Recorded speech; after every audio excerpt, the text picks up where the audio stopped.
time for Cutting Edge Consciousness with Freeman Michaels and Barnett Bain. Thought-provoking discussions and bold ideas from the edge of possibility.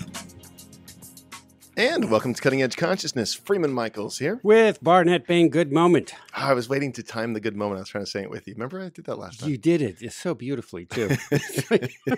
Yeah, we sounded like a men's choir. That's right. It was fantastic how you did that. Really good.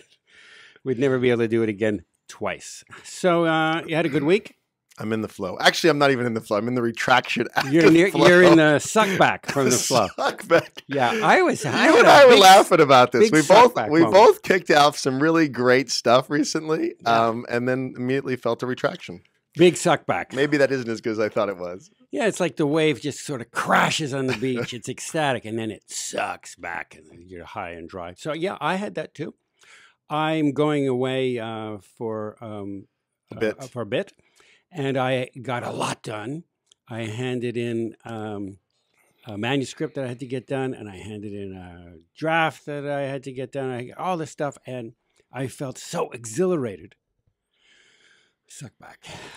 I felt so exhilarated, and I didn't realize until that was the day before yesterday. Yesterday, the most brutal day. Such a total suck back, and everything about the day was a slog. Everything was difficult. And around 5 o'clock, I realized what had happened. The previous day when I had finished all this work and I was feeling so great and I was in the flow, I was fine until I hit send.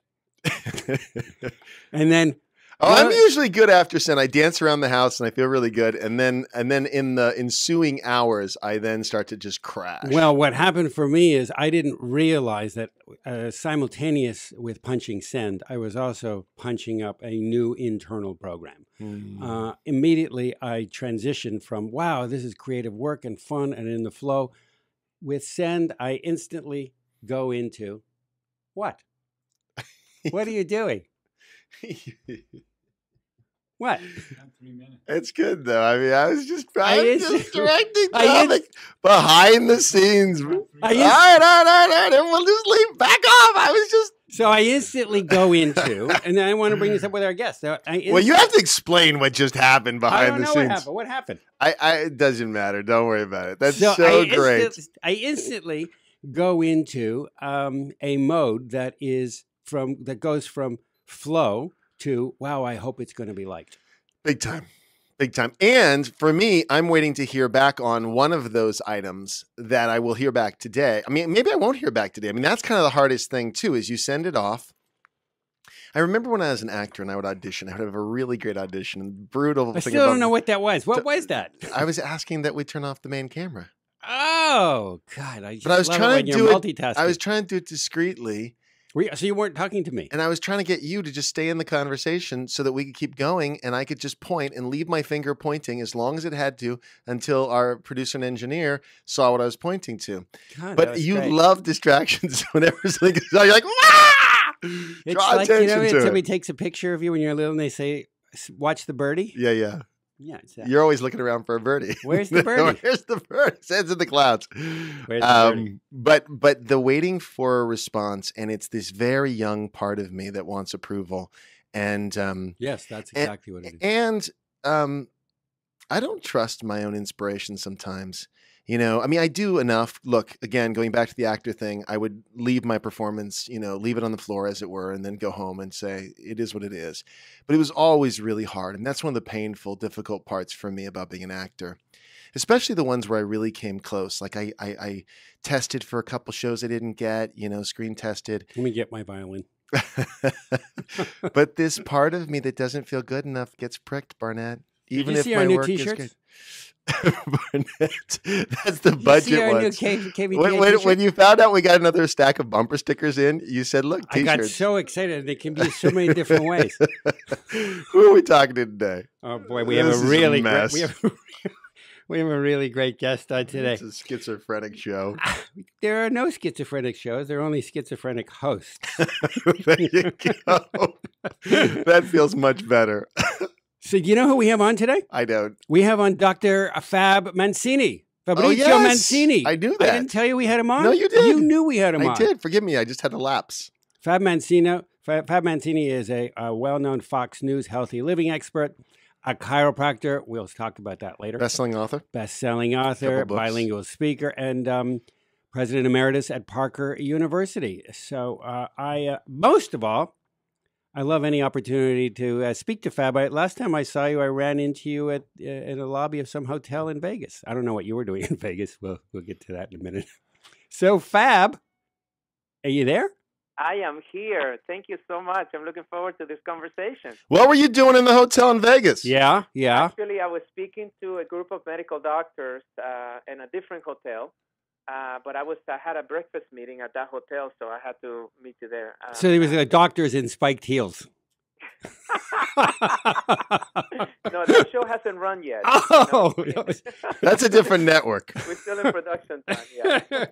Well, we're so glad to have you with us. So good to have you with us. So I think the topic today is something in the ballpark of second guessing ourselves, and how that the other side of that, which is developing a security, which I think may include our insecurity, wherein we feel, wherein I guess the ups and downs are less dramatic. I mean, I'm not trying to fix the challenge that Barnett and I both face, but we'd love your input.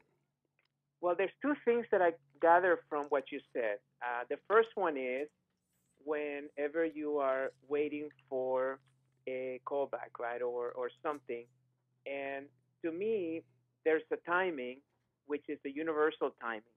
Any time in my life that I've ever felt that I was disappointed, or where I did not meet expectations, or where I was frustrated, it was because I was going by my timing rather than the universe timing. And many times in my life, I try to rush things that were not in the right time form. And did not work out as well as I wanted to.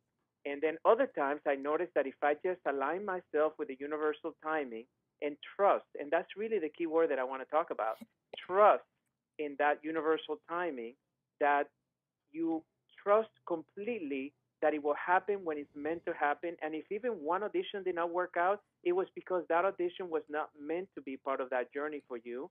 It was only to be a preparation for perhaps the audition that you did get. Because of that. So it's almost like we're even trusting that the mistrust is part of the process. Well, the mistrust is only because we think we know better.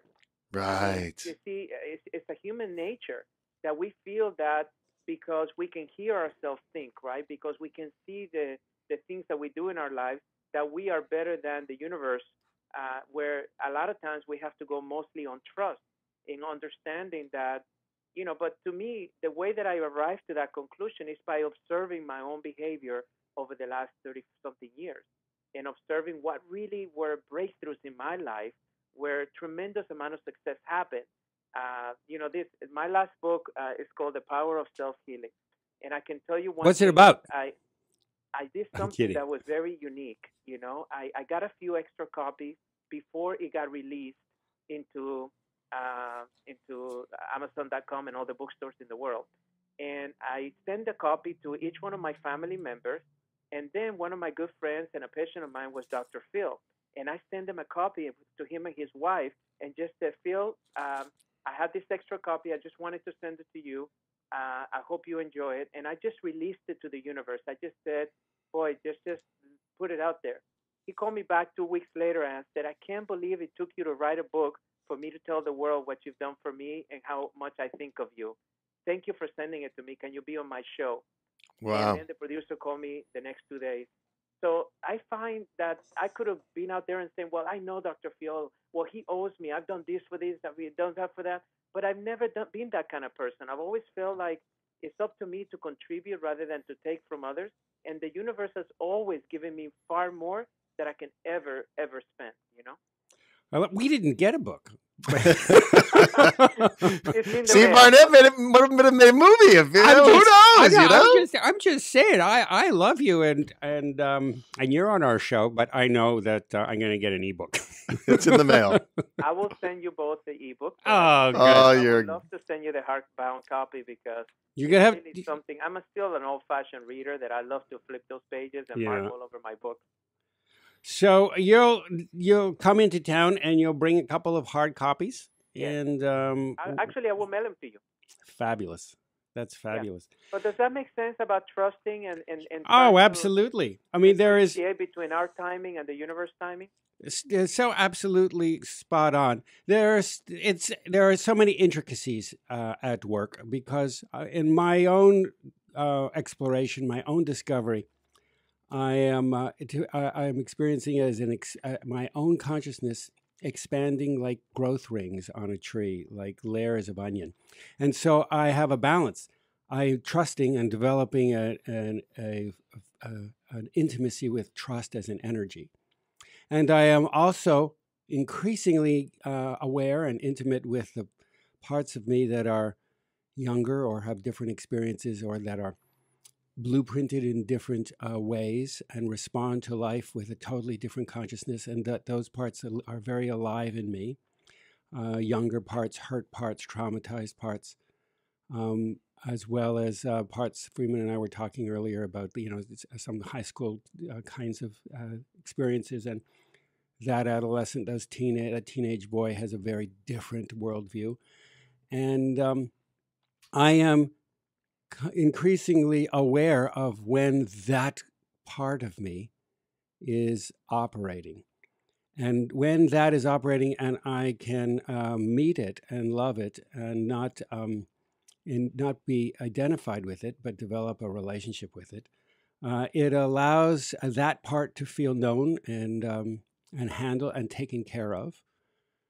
And it allows me then to engage my trust at a more mature level. I love that, Barnett. Thank you. It's beautiful. Well, Barnett, as you were saying that, I was thinking on the day-to-day activities of individuals. For instance, when I talk to people, one of their biggest frustrations is attracting that right partner, right? Yeah. When they want it. Yeah. And so many frustrations come around the fact that you're in this dating world, right? And you get tired of dating, and why can't I just find the perfect guy? And instead of thinking more, what can I do for myself to try to drive me?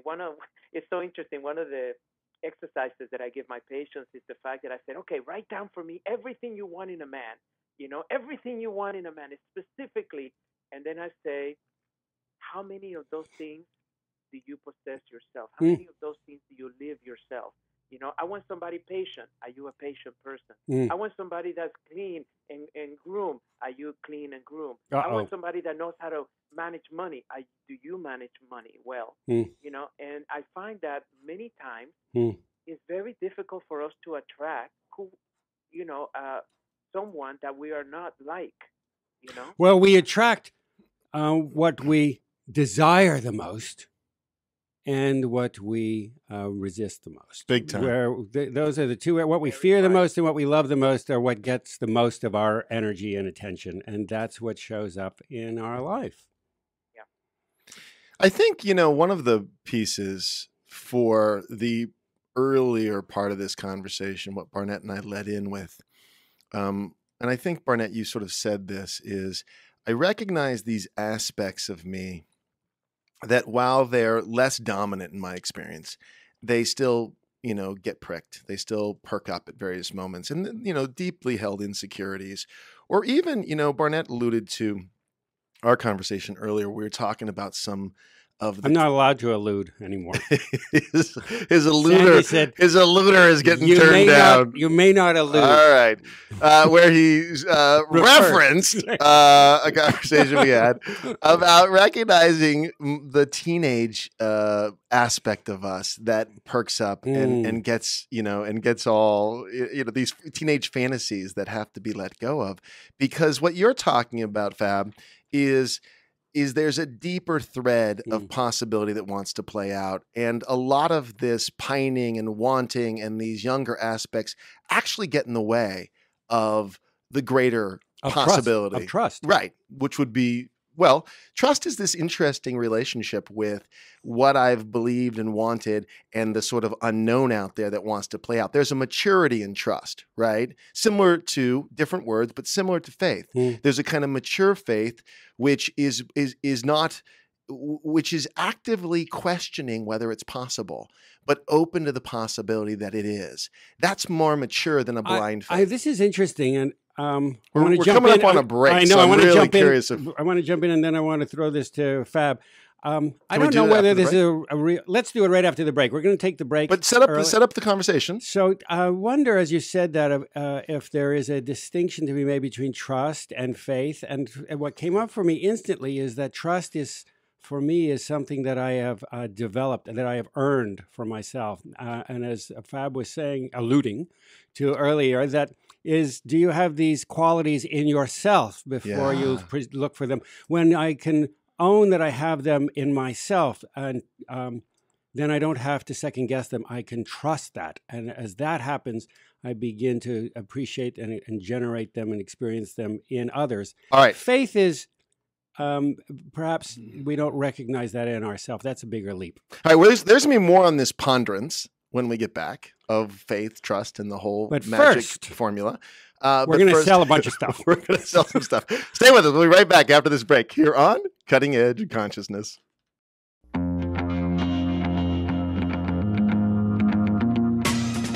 Welcome back to Cutting Edge Consciousness, thought-provoking discussions and bold ideas from the edge of possibility. We're back. This is Barnett and Freeman, our guest, Dr. Fab Mancini, and our new KVTA to-go cups. Barnett got one bumper sticker this morning, and so far he's made a T-shirt and a to-go cup. I'm trying to show them upstairs how much value we have. That's right. We're going to get those parking spots after all. Because you give us a little, it goes a long way down here. So we queued something up before the break, and I want to ask Fab if he has anything to say about that. Trust and faith. Trust versus faith. Well, it's interesting that you mentioned those two, because the way that I look at trust is really a knowing, and Barnett, you alluded to it. It's a knowing that you know, and when you know, you can not only recognize it within yourself, therefore allowing you to trust it more, but also you can recognize it in others.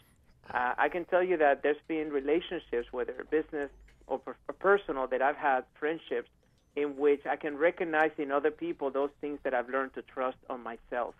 And those have been wonderful relationships, because when you get to that point, then now all of a sudden there is no guessing game or second guessing of, is this a relationship that I should be in? Yeah. Because you're recognizing the value immediately.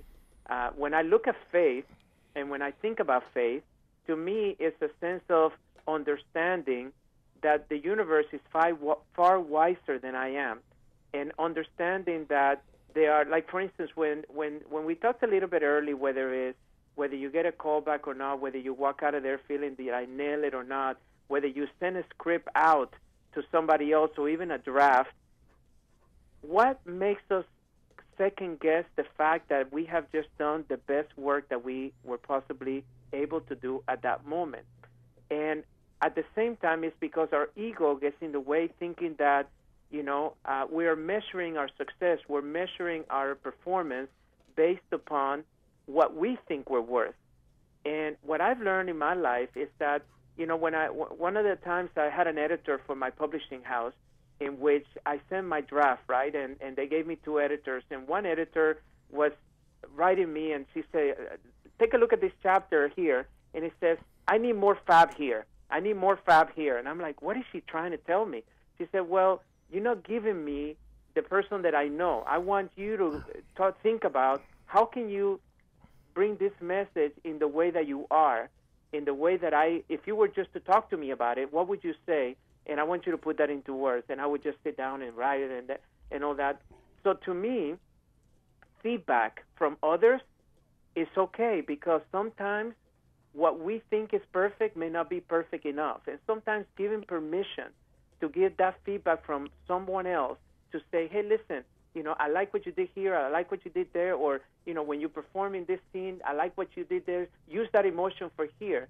So why not let the universe be that producer for our lives? That is brilliant. Mm-hmm. Let the universe be the producer for our lives, because what you're saying is so powerful.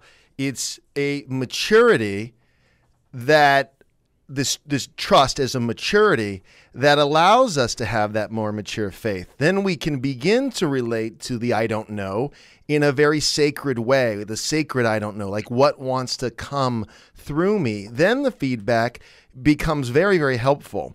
However, because the point of that I've made in the past is when we organize around outcome, success, we have this idea of success, that it's an outcome orientation.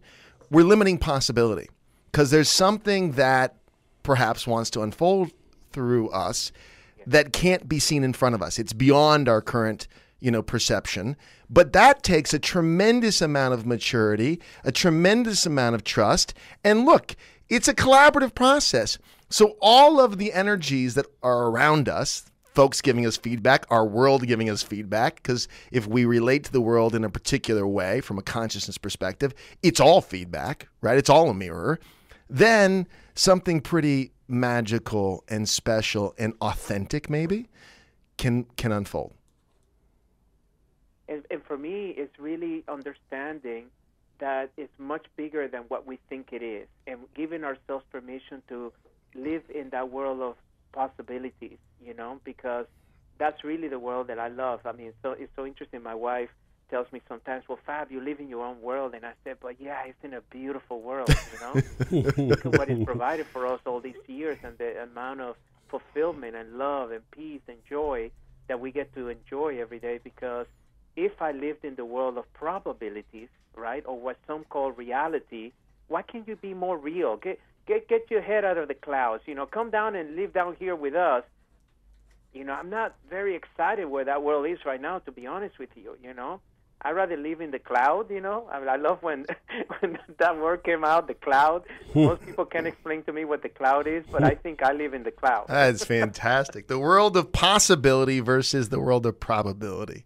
That's good stuff. There's a couple of quotables here today, Barnett. That's a tweet, guys. That's a tweet. We're going to tweet like mad. This show's going to go tweeting. nuts. Why aren't we tweeting? Well, there's a lot of things we're not doing, Barnett. Why aren't we doing We're any not enough in the cloud, I think.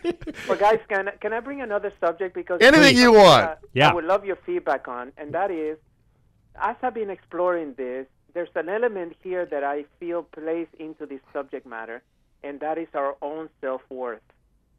Because how many times have we sabotaged our own happiness and sabotaged our own success because we just feel we weren't worthy enough? And, Freeman, you said it early enough. There were some early unresolved issues, perhaps, or insecurities that exist there that we just perhaps can't tackle, or maybe they're too deep in our subconscious mind to really deal with it.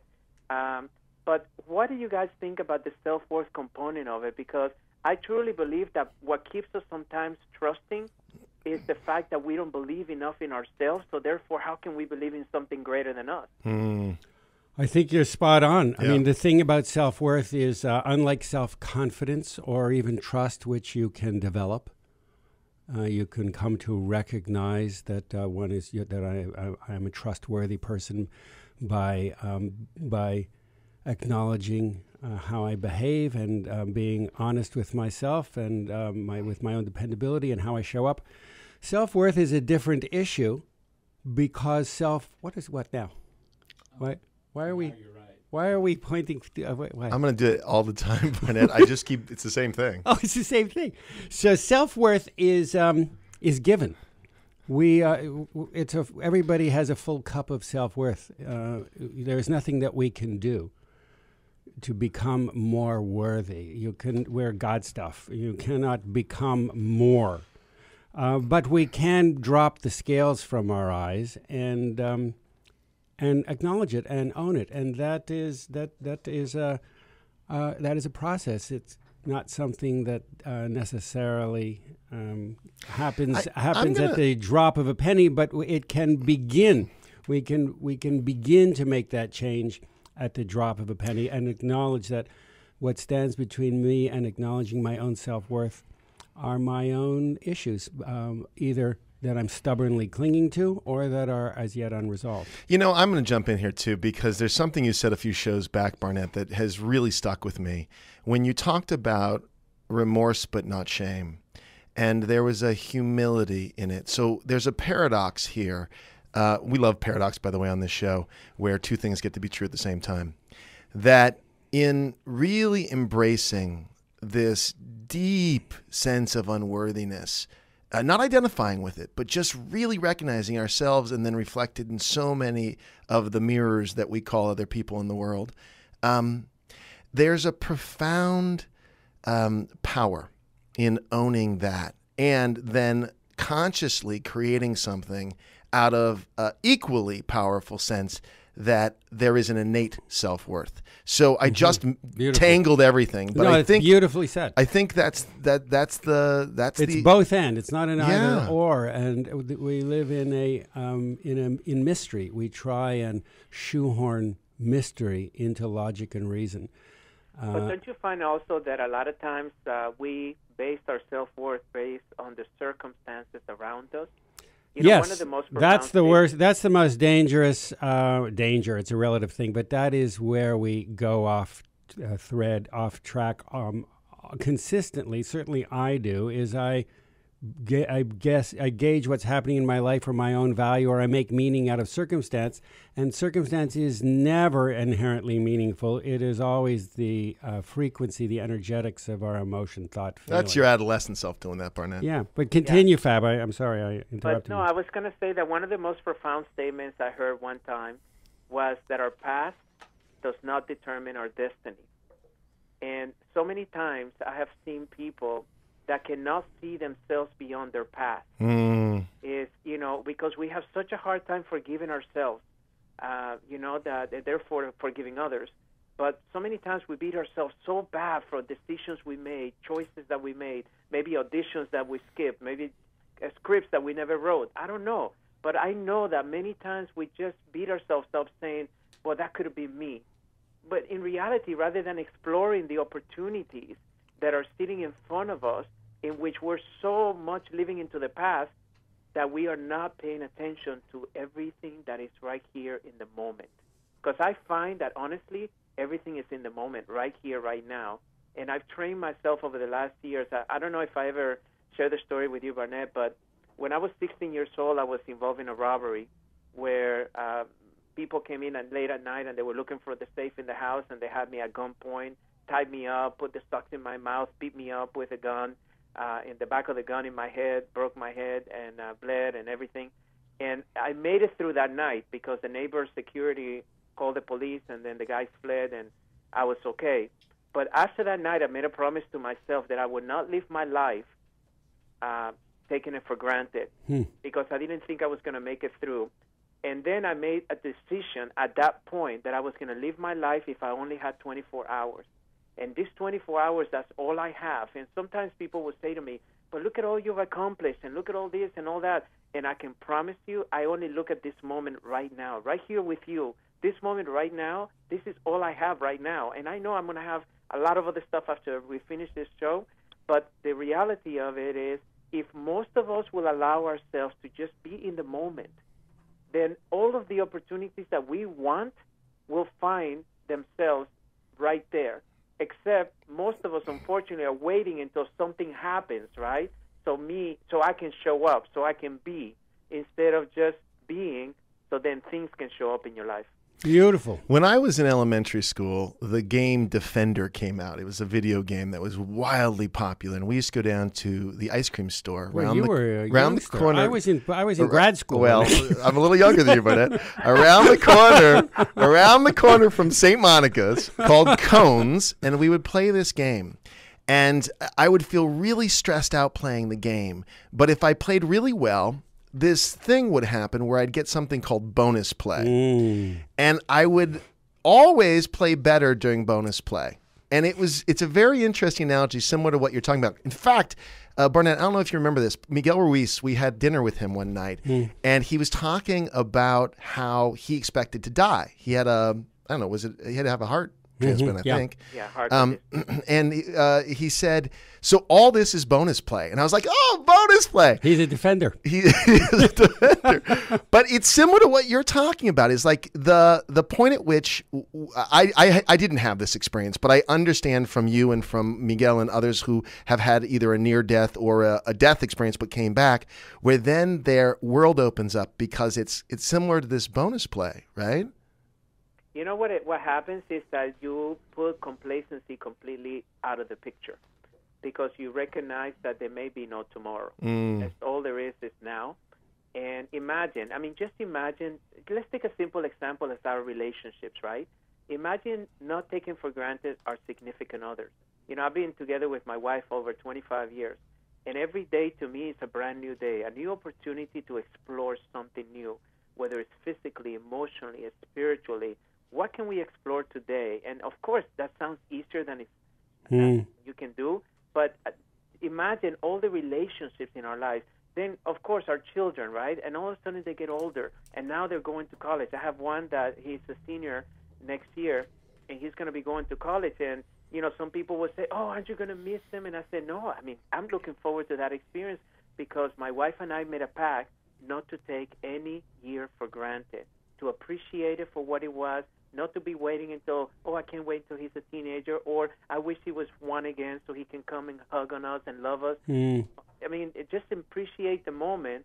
And if we did that with all of our relationships, with our business relationships, with our customers, with everything in our life, I can promise you that our lives will be far more fulfilled than they are right now. That is brilliant. Sandy, my wife, is probably listening, and so she can vouch that we have been together 34 years, and then yesterday felt like 34 years, so that's 68 years. All right, listen, we've come to the end of the line. You look so young. Thank you, Fab. Yeah. So 112 he's going on this year. We want to, before we let you go, said, let's see if I can spit this out. Yeah, I want to give folks information because your work is profound. The Power of Self-Healing, of course, the best-selling book, but other resources. And what's the best website that folks can get in touch with you? Well, if my website is drfabmancini.com, so drfabmancini.com, and from there you can pretty much find me and just keep up with me. And if you can ask me questions, anything that I can help. There's a lot of resources and blogs there for you to be helped. And then recently, when I wrote this book, people were saying, well, can you put something on video as far as the most powerful self-healing tips over 25 years of research on how the body heals physically, emotionally, and spiritual? And if you go to 21daystoselfhealing.com, 21 days to selfhealing.com, you can actually get those as a free gift for you for listening to the show because I wanted to do something in which right now people are learning through video sometimes more than writing. Absolutely. And I wanted to create that medium for those out there that prefer to learn in that method, so you can at least know what to do and how to help your body self-heal physically, emotionally, and spiritually, because health to me is the number one priority in my life. Beautiful. Beautiful. We're just so grateful that you hung with us today. Of course, when you are in the LA area, besides bringing the books with you, we would love to have you in studio. So be sure when you're coming out to let us know. Yeah, I want to see that cup, but plus I want to see all the activities. I'm bringing you the cup because Barnett is definitely interested in what's going on in that. Oh, it's so interesting around here. You have no idea. This is such a great place to be. All I can picture is you guys in shorts with your coffee mugs, or I don't know, your tea mugs. You've got either a camera there or. So, Fab, we love you, and I'm looking forward to seeing you soon. Thanks so much for stopping by and being with us today. And until next time, we will see you on Cutting Edge Consciousness. And for those of you listening, we invite you to stay tuned because Barnett and I will be back after the break. We're going to talk about Fab behind his back. To wrap things up here on Cutting Edge Consciousness. Stay with us.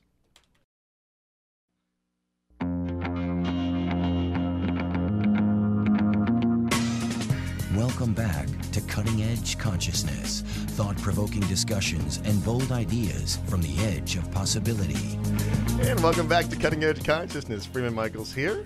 with Barnett Bain. You know, we really should have like a camera or something going during the breaks because all kinds of shenanigans. Mayhem. What's possible? What's possible as a perspective rather than what's probable or predictable? That was my favorite little quote. I mangled it in the comeback, but I'll go back, listen to the show, and get it right when I put the title up. What's possible is anything. Well, this is my point, but it's such a great orientation. By like the he's time, more excited about by the time anything comes through our own particular suitcase of expectation and imagining and belief and thought and carrying the way we think things are and our traumas and our hurts and stuff that we have that create our personalities. By the time it percolates through that, it goes from possibility to four options. Probability. Your Chinese food menu. Yeah, then you got like three. It comes like a drip from Niagara, comes down to a drip from the garden hose. Yep. And the whole expansion of consciousness is to make that a bigger percolator so that more of infinite possibility can precipitate. There's an exercise you do, Barnett. We won't do it now, but where you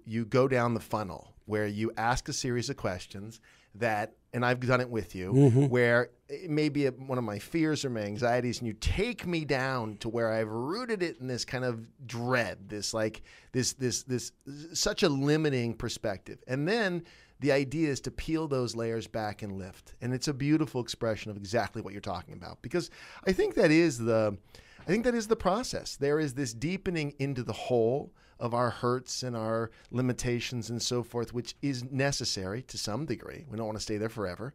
We want to begin to over-identify with our wounds and hurts and so forth, because then we're stuck in the past and we're stuck in the hole, as it were.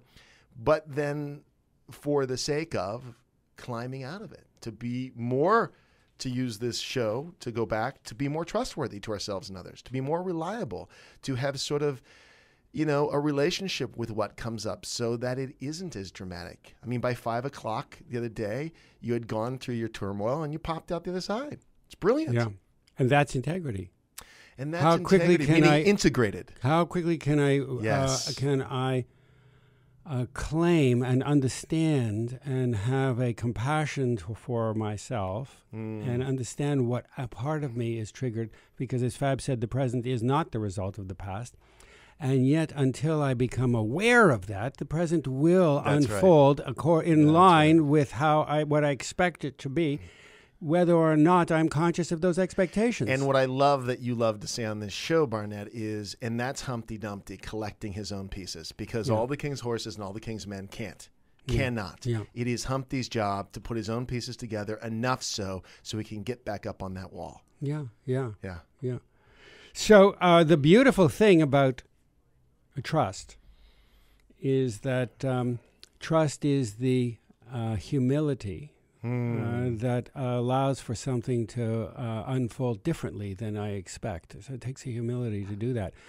But trust alone is not sufficient, because I have to show up and put Humpty Dumpty back together again, and then have the trust that something can organize beyond how I've always held it. So I have this sort of masculine will and action doing part that I have to bring to it, and then this feminine yin energy of feeling, connecting, imagining, and the humility to nurture something as yet unknown to me. When I put those two together, so there is trust, which is a masculine energy. And anyway, I'm going on one of my rants. So I'm put the. I like that rant. Just pop it neutral. No, but I like that rant. That there's this weaving of energies, and it's not an exact science. And there's and we're going left and right and tilting this way and that way. But the point of this show,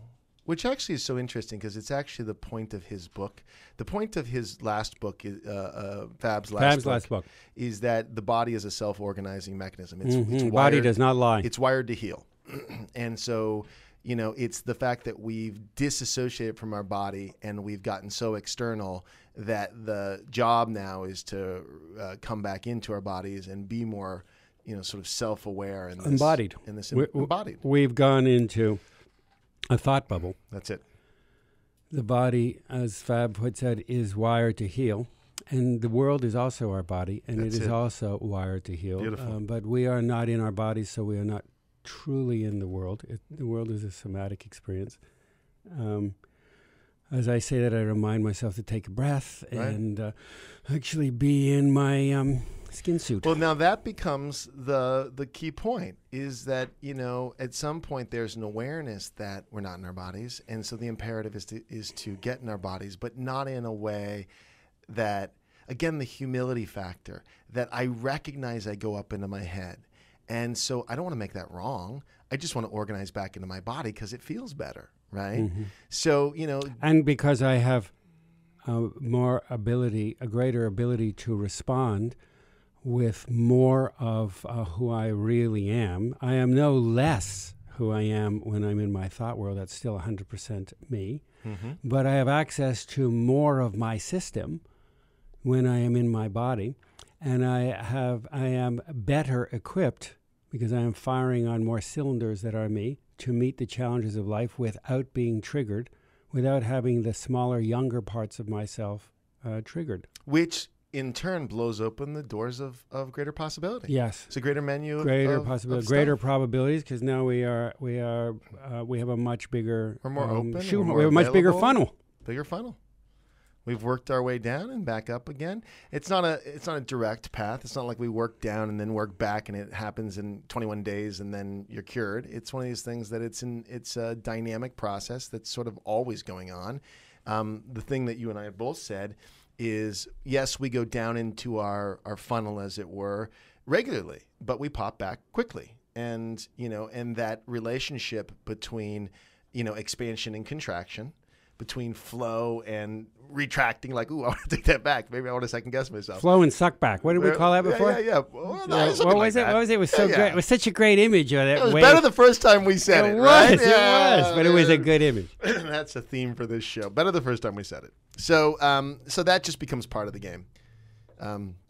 Barnett's got his little circular for Vaughn's. He's planning to go shopping after boneless, skinless chicken, $2.99 a pound. Breasts or thighs. Hey, listen, let's talk about what's coming up next for you. We need to do that periodically. What are you up to? You got film scripts out. You got a manuscript back to the Simon & Schuster folks who have bought your book, which is going to be coming out. And so fill folks in.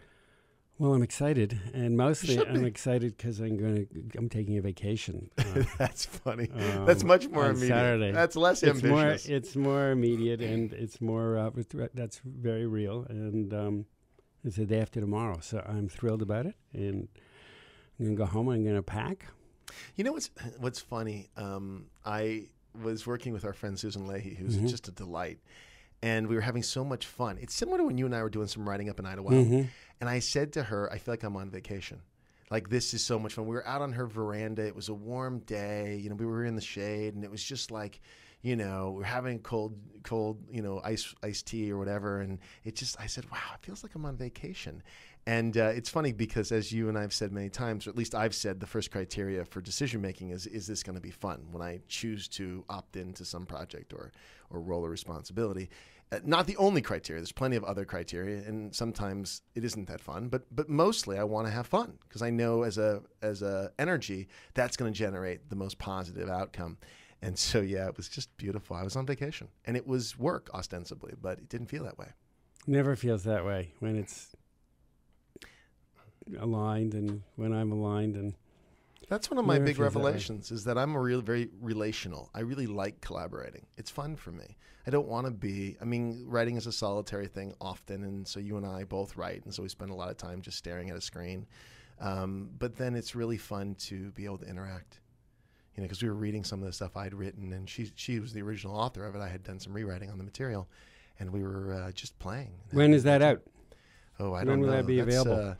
It's going to be interesting. It's going to have a couple different forms. There's the public platform is called Speak Fear Free, and Speak Fear Free. Fear Free. And it is not that we don't have fears. It's just we have a relationship with our fears where it's not dominating, where we have something bigger than the fear, which gives us the freedom. So it's okay we're scared. The minute we stop resisting that we're scared, this door opens up, kind of a portal, if you will, that allows us to speak more creatively. And we find reasons for speaking, what we have to say, why we're saying it, that become the imperative. And we're not so bound by these small stories of I don't want to fail, or I want to get it right, or I want to impress people.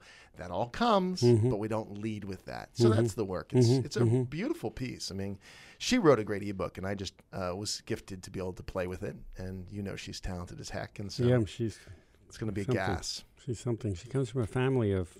That's right. Her mom was like a clown or something. Right? A circus clown. Yeah. That's a good one, And her stepdad is Jim Selman. That's right. That's rock star. Rock star. We just need to get him in some leathers and forget about its meatloaf. Tell folks about projects. When's the book due out? I mean, I don't know. I don't know when the book's due out. I don't know. It's film updates. Not until after the new year. The Book of Doing and Being. The Book of Doing and Being. I love that. And my documentary is half delivered. Oh, fantastic. This is the Rwanda project. Rwanda thing. Does it have a title? When I was young, I said I would be happy. When I was young, I said I would be happy. It's a beautiful piece. It is beautiful. I'm very... it worked me. I mean, it just opened a lot of heart-opening stuff there. And I hope people will enjoy it. So that'll be a while. Wow, this has been a fun show. We've been sort of all over the place, all over the map. It's always great to connect with Fab. I really did run into him in... I believe you. Hotel in Vegas? You were doing CEO Space? I think it was called Next Level. I was doing something, speaking at an event. We should, honestly, both of us. We should do one. Why don't we just do one? Why don't we should do an event, but we should put things up too. I mean, like no one knows where we're at. I mean, we do. We put it sort of publicize it, but we should formalize that on the CDC Why don't we do page. something and then invite people to come and join in with us? Perfect. We'll have a round table, or we should. Well, we've talked about this soulful conversation, the anatomy of a soulful conversation, and setting that up as a workshop. We should do it. We could do it. Well, let's do it. Because if anybody has an interest in that, email Barnett. That's what you need, more emails. That's exactly Hey, Spence, where I are we need. at time-wise? We're so lost. Oh, that's nice. Oh, Wow. we have a little more time. We Like, have we've been 140 updating. Is that 142 seconds? Yeah. Is it? No, it's 102 seconds. 100 seconds. Well, yeah, Now it's 96. now less than that. Yeah. Keep doing this, it'll be 90. At least all longer. What's happening with Jazz and the kids? She's in Orlando playing. Well, it's a work play thing, So she's doing that. Isabella's going to be in Greece. She's going to be performing in Greece. She's What's she doing in Greece? she's got a character. I can't Oh, remember. she's in Greece. She's not traveling to it's like a Greece. I thought she was performing. No, it's a kid's version of the play. Like in Greece. Athens or something. Oh, so she's Sandy. No, she's not Sandy. She's playing a boy part because there weren't enough boys, so they gave her a boy part, which is fine. She'll handle it. And Antonio is on vacation with my folks up in like Fern Valley or something. Great. Someplace way up north, like Mendocino County. Great. Antonio, enjoy therapy. Yeah, he's going to be out in the woods. And then we're going on vacation. We're going to Bryce Canyon. Fantastic. We're going to go stomp around the woods a little bit of ourselves. So yeah. When are you going? Soon. Take pictures. Post them. Yeah. Post them. And for those of you listening, we've got to go. Thanks for hanging with us. Thanks if you hang to the end. That was kind of fun. It was nice of you. You stayed long enough, and I'm going to reward you with the news. That's right. Extra large red cherries, $2.99 a pound. That's beautiful. All right. Thanks for tuning in. We'll see you Thank next you. time here on Cutting Edge Bye now. Consciousness.